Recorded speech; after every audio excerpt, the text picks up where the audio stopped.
Usai ramai menjadi perbincangan publik, Edward Tanur, ayah Gregorius Ronald Tanur akhirnya buka suara. Selain menyampaikan permintaan maafnya pada keluarga korban, anggota DPR RI nonaktif ini berjanji tidak akan mengintervensi kasus hukum yang menjerat anaknya. Sementara itu keluarga korban menuntut tersangka dihukum berat.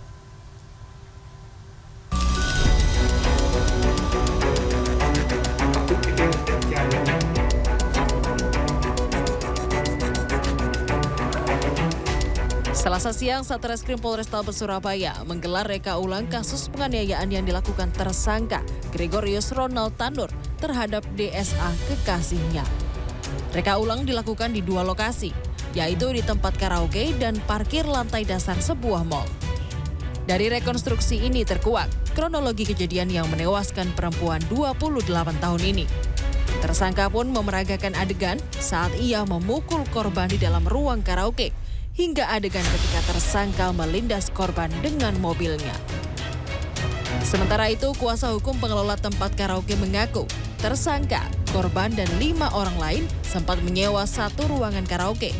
Mereka pun sempat memesan minuman keras. Bahwa peristiwa yang diduga sampai meninggalnya korban itu tidak berada di wilayah kita atau di wilayah daripada Black Hole. Tetapi yang jelas bahwa mereka memang ada minum di ruangan kita di room 7. Ramai menjadi perbincangan publik. Edward Tanur, ayah tersangka, Selasa sore akhirnya buka suara. Anggota DPR RI Komisi 4 nonaktif ini menyampaikan bela sungkawa dan permintaan maafnya kepada keluarga korban. Edward mengaku tidak menyangka putranya yang dalam keseharian terlihat begitu sopan dan kerap membantu orang tua bisa bertindak brutal. Ia menyerahkan sepenuhnya penegakan hukum terhadap putra pertamanya yang berusia 31 tahun tersebut kepada aparat. Namun, selaku orang tua, ia akan tetap memberikan dukungan moral kepada anaknya agar bisa tetap tegar menjalani hukuman. Saya sebagai ayahnya, betul saya tidak menyangka. Dan apapun yang terjadi terhadap anak saya perlu memberikan dukungan secara moral kepada dia supaya tegar dalam menghadapi permasalahan yang ada. Tidak perlu lari dari kenyataan. Untuk apa? Sebagai seorang yang dewasa, berani berbuat, berani bertanggung jawab. Di lokasi terpisah, duka mendalam dirasakan keluarga DSA di Sukabumi, Jawa Barat. Ibu korban mengaku putrinya meninggalkan satu orang anak laki-laki berumur 12 tahun. Sebelum keluarga menerima kabar tragis itu, korban sempat menghilang dari rumah dan baru kembali berkomunikasi sekitar 8 tahun lalu.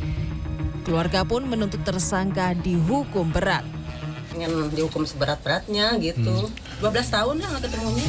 Nggak pernah cerita dia disiksa atau bagaimana, Bu? Nggak pernah. Nggak pernah, Bu? Nggak pernah secara siksa apa nggak pernah sama sekali.